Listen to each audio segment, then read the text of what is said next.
Chase Thomas podcast. My nephew needs me to record. See, I already hate it. I hate it. All right, hello, and welcome back to Chase Thomas Podcast, taping this on a Tuesday afternoon. We got a first-timer here. We've got the mysterious man behind one of the best Tennessee Vols YouTube channels that you should go subscribe to if you're not already, Bluechip Breakdowns. Bull, how's it going, sir? Man, excellent. Thank you so much for having me on today.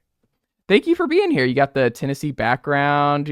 I mean, are you sad about the orange and white game changes? Do you want it to? Do you miss the spring game? Does it really matter to you still? Where are you at with the spring game? Yeah, so number one for me, since it's not going to be on TV, that's because I obviously you want to watch all these new players coming in and things like that. But I do get it. Like I get portions of it, and I don't know if we're going to continue to do it next year. But it sounds like Coach Heupel likes it, so hopefully he can keep going. And I'm gonna have to get some tickets. You know what I'm saying? So I can get up there and get that first glimpse of some of our young guys. I think the way around it is I'm okay with you taking it off TV. But my thing is like I would do a scrimmage. Like let's just do a real scrimmage, only closed door. Some fans get in. It's like a lottery system that can come in. No phones, maybe. Maybe that's part of the deal. Is like you have to give up your phone when you come through the gate, and you pick it up after.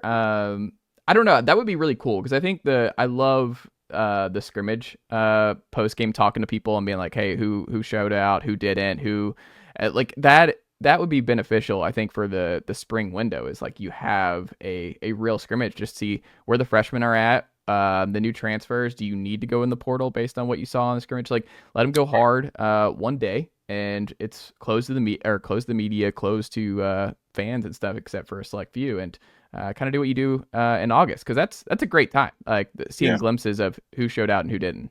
Yeah, well, we're gonna have like 3 or 4 months of no football after spring. Yeah. So yeah, I mean, I think that would be big for the fans' sake. But like I said, I do understand it, and my only thing about with the scrimmaging is you don't want to get people hurt. So would you do a scrimmage where it's just young guys, or maybe young guys and like walk-on guys, or would you want to see everybody? I just feel like the one game, like if you're going to get hurt, I don't know. Like you always have that worry, right? Like someone could get hurt. I mean, they might get hurt though in practice. Like Jermod McCoy got hurt just working out on his own back in Texas. Like it's just, if guys are going to get hurt, they're going to, I don't know. I go back and forth on that because we've really cut down. I mean, think about, if you read and listen to people talk about like Philip Fulmer practices versus Josh Heupel practices. Yeah. They're night and day. So, it's not like we're going as hard as it used to be 25 years ago anyway. Practices, you tackle significantly less in practice now than you used to. I don't know. If you do one scrimmage, I don't know if it's necessarily that big of a injury risk for a lot of guys. Yeah, no, I think that's an interesting point because, there's always that risk of injury playing football. But I just think that the coaches don't want to take any extra risk, what they might consider to be like unnecessary risk. Yeah, it's never gonna happen. They won't do it. You're 100% right. But we do have a lot I want to pick your brain on here today, man. And the first thing I want to kind of gauge your where you're at right now is the offseason. We talked about like no football for four months here, just about here in the middle of March. But what is your favorite part about your offseason film deep dives with Tennessee? What's got your mind right now racing with Tennessee football? So I would say maybe with this offseason, it's just looking at how can this team get better, specifically with our offense. But there's some things that I've been looking at with Tennessee's defense too, and I'm wondering how can we change? How can we switch something up? But really, obviously, having Hype as your head coach, the offense has got to get going. The defense actually played very well last year, so it's not too much room for us to grow there. But I just see so many opportunities with our offense. So this, as far as the deep dives that we do with the film breakdowns and film studies, that's my biggest thing is, where can we get better at, on the offensive line with our skill guys, and also just with the play calling, with the scheme. Can we add a couple of different things? Like one of my biggest points that I've talked about since last season is I don't think Tennessee needs to do as much tempo. I think that we can slow it down some. Now, I get it. I think that the tempo, obviously, it can work well, but you got to be able to execute. Like you got to have plays that will work. And I think that part of the reason that Tennessee slowed things down last year was to get the execution portion of it right with the offense, but also to give that defense some added time for them to rest and things like that. So that's probably that's what I like to look at the most. Do you worry though that the tempo is tied to offensive success? I mean, without the tempo the last 2 years, Tennessee has not been in the top 10 in scoring. They were 7th in 2021, first, obviously, in 22. Is the tempo tied to just the most efficient, dangerous version of the Heupel offense, or do you think there is a path where you can find a middle ground where you could still be a top 10 offense with the wide splits and just the light boxes, that they will be able to kind of find some better version of what they did last year where you don't have to live in 12 personnel to kind of survive? Or do you think it is what it is with the scheme, and that even if you add some wrinkles, that the tempo is just part of what makes Heupel's scheme difficult for a lot of defenses to game plan for week to week? Yeah, so I think that the tempo definitely is something that everyone's been game planning for, but teams have kind of caught up to it. I think the teams have, slightly caught up to Heupel's base scheme. And if you look at what we did in 2022, right, like Alex Golis leaves, and I think that a lot of his play calling, I think that that's a big part of the reason that we had more success, because it's gotten more to Tennessee's base, right? Like we're not doing as much.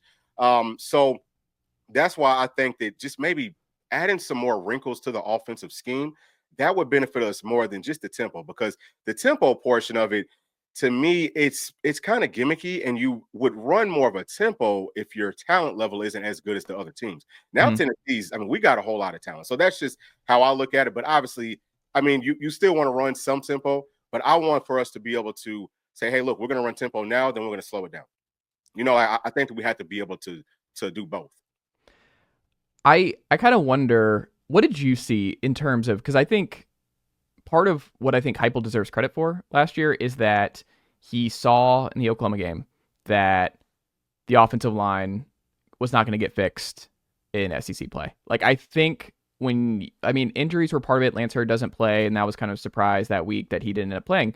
But I mean, John Campbell had a rough year. Part of that was injuries, not being able to play a certain amount. Like Dane Davis, unfortunately, had his worst season, I think, as a rotation guy for Tennessee at right tackle.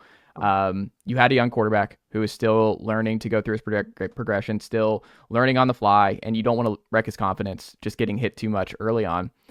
You had your best player is your running back, and that's a big part of it, where you're just like, look, let's just ride this out. And even if I don't want to necessarily live in 12 personnel and play this style, we can win a lot of games, because our defense, as you talked about here at the top of the show, I mean, it's gotten better every single year under Tim Banks, and they were a top 10 scoring defense last year. I think all of that is fair for Heupel, but I do kind of wonder, when you look at 25, do you see the biggest jump being, look, I think the offensive line is going to be better than a year ago, and part of that was a big reason as to why tempo and the offense struggle was just Heupel did not trust the offensive line anymore. 2, just Nico just making a year 2 leap as just a super talented signal caller. Or I think the other part of it is just the receivers, either sometimes we're not getting open and there was nothing there, and sometimes we're getting open and dropping balls, and just the influx of blue chip talent that you're going to have out wide this year might be kind of like addition by subtraction, kind of what you saw in the secondary a year ago, where people were concerned about all the guys entering the portal, specifically like Wesley Walker, who was really good for Tennessee at the safety spot. And you kind of worried where they would go there. And then Tennessee has the best cornerback combo they've had since Jabari Greer and company 20 years ago. I know I'm throwing a lot at you there, but I don't know which one to assign the most amount of blame and maybe the most amount of optimism because of the changes going into 25. Yeah, I mean, I think that everything that you just touched on, from if you're talking about 2024, I mean, those were all reasons that the offense wasn't as successful as what we thought it would be. But it always starts with the offensive line. The offensive line, especially those tackles, they struggled. And I mean, it was almost like bad luck, because Lance Hurd, he transfers in from LSU. He's not used to running this tempo. So he came in, he wasn't really in shape. And then he kind of gets banged up, and I don't think that he even practiced for 2 or 3 weeks or something. And then once he comes back, he's way out of shape. Like you said, with Campbell kind of being banged up, it was just like a perfect storm. But with all those things being said, just with the offensive line, we did a great job with the run blocking and all of that.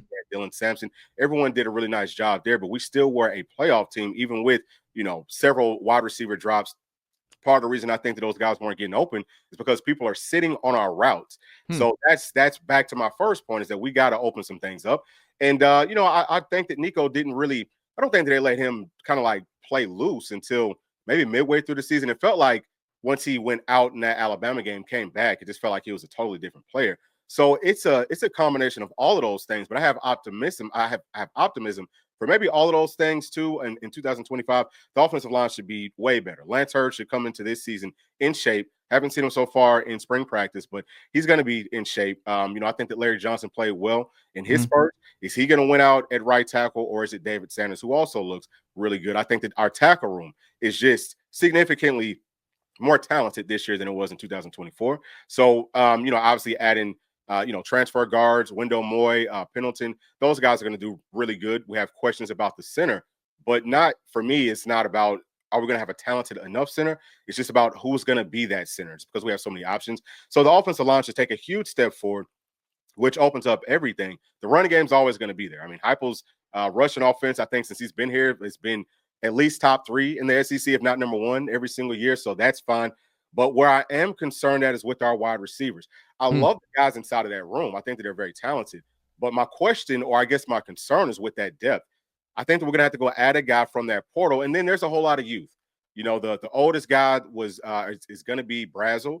Brazel had the most drops last season. I think that he had 6. So he had some drops early on in spring practice. He's got to get it going. But Mike Matthews looks really good. Braylon Staley is going to be good. I think that Travis Smith, as a true freshman, is going to be really, really good. Ra Jackson. So we've got some names. We've got some guys that are going to have to get acclimated and grow up really quickly. But we still will probably need to go out and maybe add one more veteran wide receiver to this team. And if we can do those things, and I feel a lot more optimistic about this offense moving forward. But the only spot that I'm a little bit concerned at is with our wide receivers. I think that's fair. The thing about the receivers, and I wonder if you agree with this, I think the turnover was good and necessary. Like, I don't think they had a lot of guys. I think a lot of people thought after seeing Velas, who was just first, people forget Velas was a first-team All-SEC player under Heupel in 2021, and was just a guy that really thrived. I mean, he was a running back playing slot basically for Tennessee, and he was really, really good. And then obviously Jalen Hyatt, a completely different slot player, but obviously elite Blitnikoff winner. And you just thought with him and Tillman, who was a 3-star, just kind of forgotten about leftover piece from the Pruitt era, he becomes just a guy who gets 20 targets in the pit game and saves you, and becomes like a Hendon Hooker, just anchor for him, and a go ball merchant. And then you look at the last 2, and you thought that, like, well, we'll just plug in Brew McCoy. We'll just plug. And the thing with Brew that I think just bums me out is I think people will forget Brew before the South Carolina game in 23 looked like a different player. Like, Brew, I think, would have been a really, really good receiver if that injury does not happen in the South Carolina game, because he looked different. I don't know if you agree on that. Like, it just looked like a different dude, and it looked like that kind of 5-star upside that we kind of hoped he could be. And it just was never the same post-injury. And you look at Squirrel, who I think was okay in 23, but 24 was just a nightmare with injuries, with drops. The thing with him is, and what's different about him in the slot, and why I think Braylon Staley or Boo, because I've Boo. I struggle with this, man, because I think Boo is Tennessee's most talented player, like, on the roster right now. And there's part of me that feels like Boo's your best receiver too. Like, there's just part of me when you hear like guys talk about like his wiggle and his ability, like, he just has a level of twitchiness that just you can't teach. And that's why he's on punt returns. Those guys, like, the difference in punt return to kick returns, and why you have running backs on kick returns a lot, and those kind of slower dudes, it's like, it doesn't really, you're just running north-south. Like, you got to make that first guy miss on punt returns. That's what made D. Williams really good. And that's why Squirrel didn't really work as a punt returner, or Jamad early on, is they don't have that kind of twitchiness where they can make that first guy miss. I mean, Boo would have had a punt return touchdown against Georgia if the punter doesn't save that play early in that game. So Boo is, I just think, a playmaker and someone that kind of could do some of the stuff that Velas did well in the slot in 2021. And the fact that he's running with the second team right now at slot, I think, makes me feel a lot better, because, like, even if Braylon is not ready to be like a star receiver in the slot, I think if you're just rotating snaps between Boo and Braylon 50 to 60 times a game, that's a really good spot to be in, and something they did not have 2 years ago. And just, you tried to force Thornton there in 23, that didn't work. You had, like I said, Squirrel, it's just, he has a small catch radius. Like that was one of the most frustrating things to me is like Squirrel, like Nico would throw him on the boundary and he'd throw him at the numbers. Like he's never bringing that in. Like Squirrel is just, that's not something he's going to be able to do. But he also had like some unbelievable catches in 23, like that down the left-hand side against Alabama, which was still one of the craziest catches I've seen in a long time. The South Carolina game, he had another crazy one. But he was not a star slot guy that Tennessee saw the first 2 years. And I think this offense really needs elite production out of the slot to be firing on all cylinders. So that's why I'm optimistic about the slot position. But like you said, it just is really concerning that they are putting so much pressure on these young guys, whether it's Mike Matthews, Braylon Staley, Travis Smith Jr. We'll see what Amari Jefferson is coming in as a redshirt freshman too. I just think they messed up in terms of, you knew Brew was going to be gone. You knew Dante Thornton were going to be gone. Like, even if you were blindsided by some of the transfers, like whether that was Nimrod or Squirrel or whoever, you knew 2 veteran leaders were going to be gone after this season. And to not prioritize one vet, like just one, like a Dane Key, who was averaging, I think, 15 yards per catch at Kentucky last year, and he ends up in Nebraska. Like, you may have had to overpay to bring him in. But I think you just have that safety valve where it just feels like he would have been a natural fit on the outside to kind of keep Tennessee's offense afloat and not put that pressure on Chris Brazzell, who had just a really up and down, and we'll see kind of redshirt junior year for him. I don't understand why you didn't prioritize one of those B+ older receivers in the portal and not go big game fishing for like the Carnell Tates or whoever. It's like, you don't need that. Like, you have Mike Matthews, you have those guys. Just get a veteran who can do some stuff after the catch. Like, just, that's all you need, one of those guys. And they didn't do that. And I just worry, if you go in the spring portal and add somebody, like, are they going to be ready to be acclimated and really be like, we haven't seen many guys come in year one and be ready to roll, especially in the spring portal window. So I'm kind of dubious of that. Yeah. So I think that those are excellent points, because when you look at what Tennessee tried to do in the previous portal window with wide receiver, we pretty much went all in on Zachariah Branch. Yeah. And he ends up going to Georgia. I thought, hey, he's a guy that can help Tennessee. I didn't feel like we really needed that slot guy. I felt like, hey, let's go get an outside guy, like what you just said. But yeah, I really liked Key. I thought that he was a guy that would have been just perfect for this offensive system. I mean, he fits that mold of everything that Coach Heupel likes. And like you said, I mean, maybe you're overpaying for him in that window, but now the choices are just dwindled down, and you're still going to have to overpay. You might have to pay even more now for somebody that you have no idea, and they're coming in late. So, how are they going to get acclimated to this system? Those are all excellent questions. But, I kind of going back to what you were saying about Boo. I love Boo. I think the Boo is probably one of the best players. I still have to say Nico, because Nico's talent level is just crazy, but Boo's is too. So he's right up there. It's probably 1A, 1B. But I think that I don't want to sleep on Braylon Staley. Braylon Staley is a guy that P and I, who, P is my brother who's on the show, but we said coming out of high school that Mike Matthews and Braylon Staley, we had the exact same grade for him. We said, hey, look, they're both like 5-star caliber. But, I think that Braylon Staley is going to shock a lot of people. It's still more about who's going to be the other outside threat. Can we find that veteran? And hopefully, these young guys will be able to step up in a way that it's not going to matter. But another portion of this is that Tennessee used a lot of 12 personnel last. It's something that I think maybe we could lean on our tight end room more, because we're really deep there. That's maybe the deepest room on this whole team. 5 scholarship guys, they can all ball, even those freshmen. So I think that maybe Tennessee can add some wrinkles there. And adding Boo to the offense, playing in slot, we know that he's going to need some gadget plays. I think that Jefferson kind of like that same thing. Excuse me. So I would say that could open up the offensive scheme a little bit more, where this is a Tennessee offense in 2025 that may not need to lean as much on our wide receivers, and we can use a lot of different people, if that makes sense. Yeah. I mean, Miles Kitzman being back, and he can just help, because I think Sanders will ultimately start right away. I think it's just Sanders, and you want Larry Johnson to be the swing guy, I think, is the hope. Is Larry I don't know if he really fits more as left tackle, right tackle. I don't know if it necessarily matters for him as much. You have Jesse Perry still there. Bennett Warren seems like he's having a good spring, and he's a forgotten kind of 4-star guy. I think you'll be fine there, but I think that will help the young tackle at right, if that's where David Sanders lines up, is just having somebody to help chip and help like Miles Kitzman, who is a very willing blocker. And you talk about like that room, we haven't seen a player like Ethan Davis, who wide receiver in high school, played with Travis Hunter.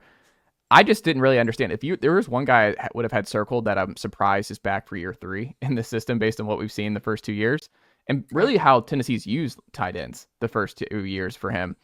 I was surprised that Ethan Davis is still here. I'm happy. Like, I like Ethan Davis as a prospect, but it's like, all right, well, are you going to do something with this kind of player? Like, if you're going to bring in Ethan Davis, like, how is he not a goal line threat? Like, when you're struggling in the slot so much last year, especially with injuries, how do you not try him there? Like, as a mismatch, I don't really understand why Ethan Davis has been misused as much as he has, because I feel like it's so much blocking related. But I'm like, but still lean in. He's a really good pass catcher. I mean, remember that spring game last year, that down the right hand side with Nico. Yeah. He has something different in that room in terms of just his pass catching and playmaking ability at the tight end position that Tennessee's not had in the Heupel era. So I'm very curious about him. But you're really high on Braylon Staley. So who is his comp? Like, when you think back to Tennessee receivers, who does he remind you most of? Because I don't think he has the people are like, oh, he's South Carolina 4-star. Could he be Jalen Hyatt? It's like, he hasn't. There's not going to be another Jalen Hyatt. I don't think that those guys come around very often. Who does he remind you of, though? Yeah. So, man, a player comp. I always want to say Cedric Wilson just because of that team. But he's not. I mean, obviously, he's bigger than Cedric Wilson was.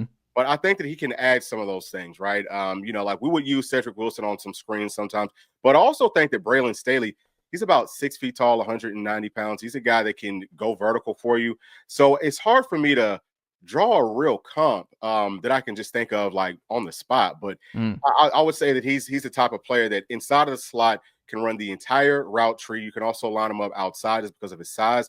He can make people miss. He has a shiftiness to him, but he's really tough. That was the thing that I love the most about watching his high school film is he would go up and make catches with 2 people guarding him. And obviously coming from that state, they play really good football there. So he's not going up against slouches. I think he's got really good speed. He's a 4-4 guy. So he's one that could be a serious weapon for Tennessee. I think he's going to get the start at slot. And I think that he's going to probably be the most productive slot wide receiver that Tennessee's had. I guess maybe since I don't remember exactly what Squirrel's numbers were in 2023.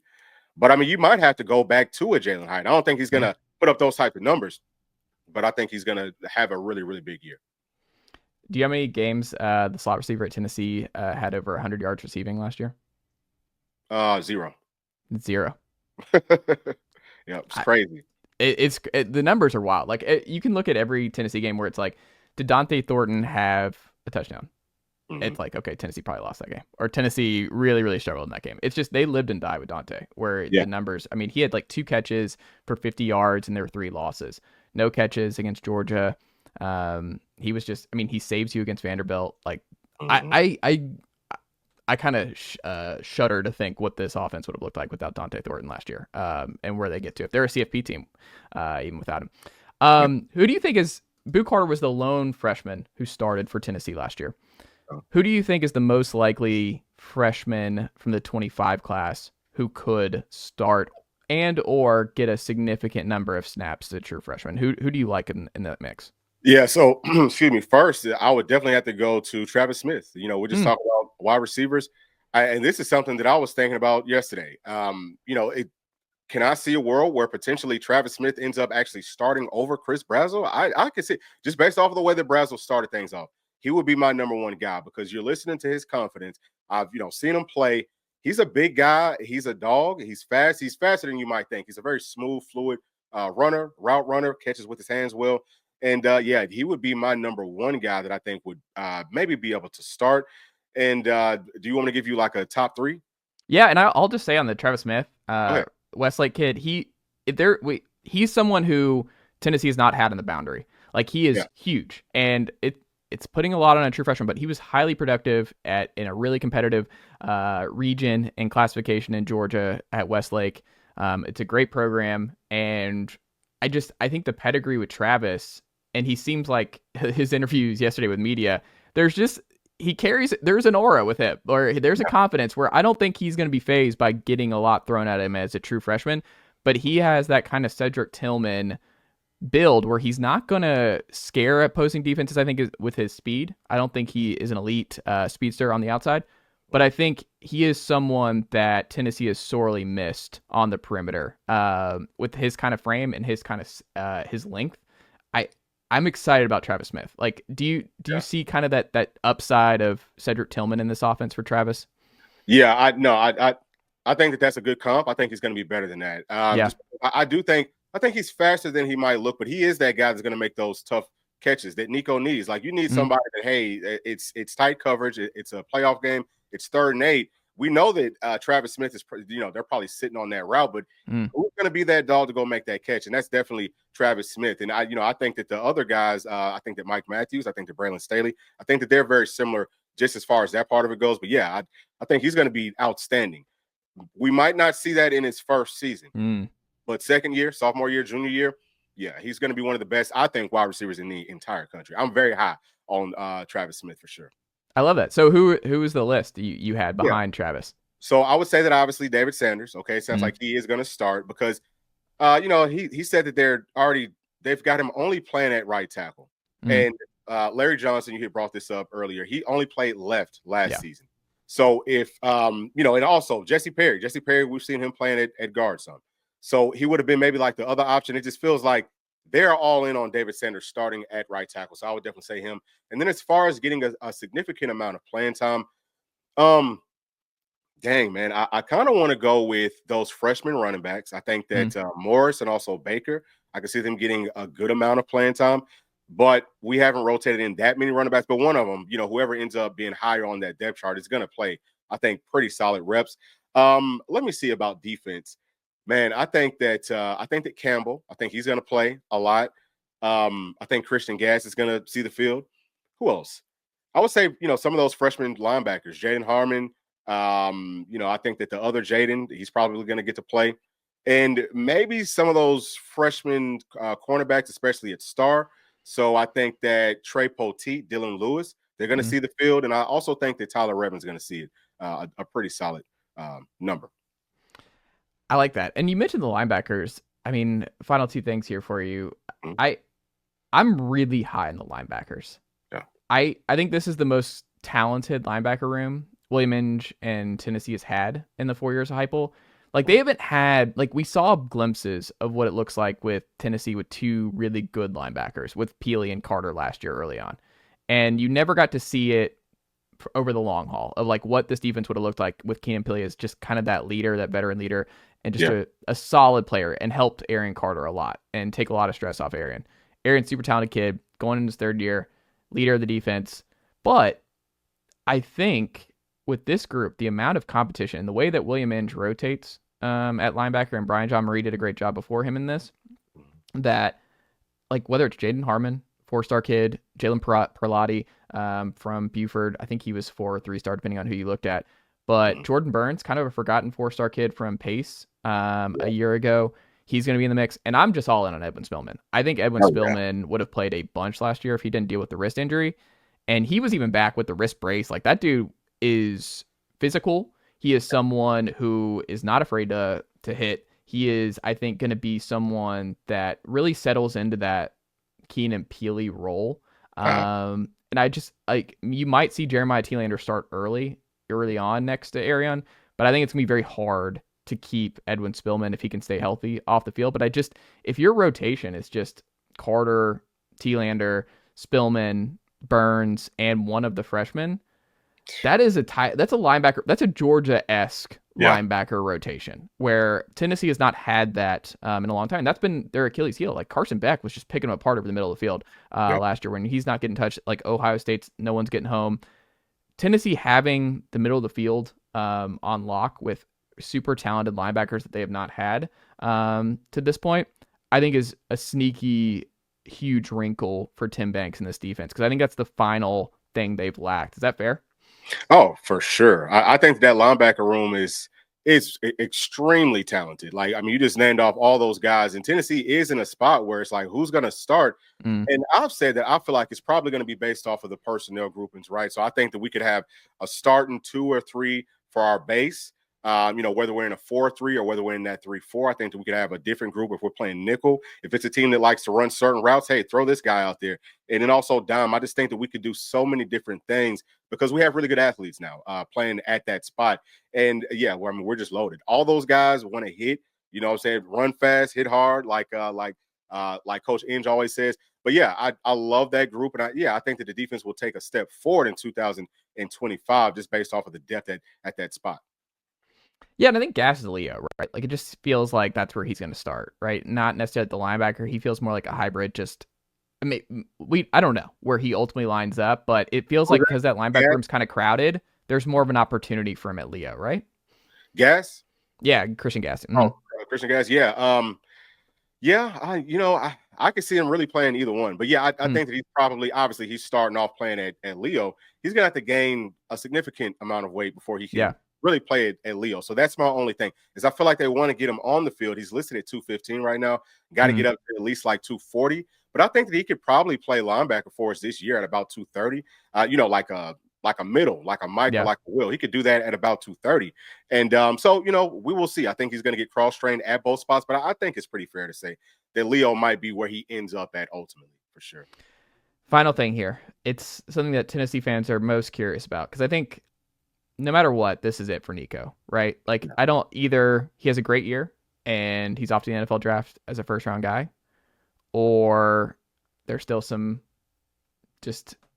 how can I phrase this? He wasn't, like you said, I think from the second half of the Alabama game on, he was really good.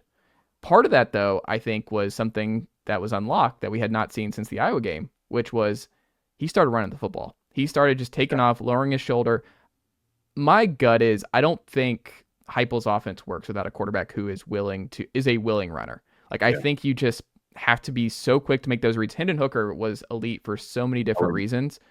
One of the best parts about Hendon Hooker was he saw and there was nothing there, and he's like, I'm gone, and I'm getting 6.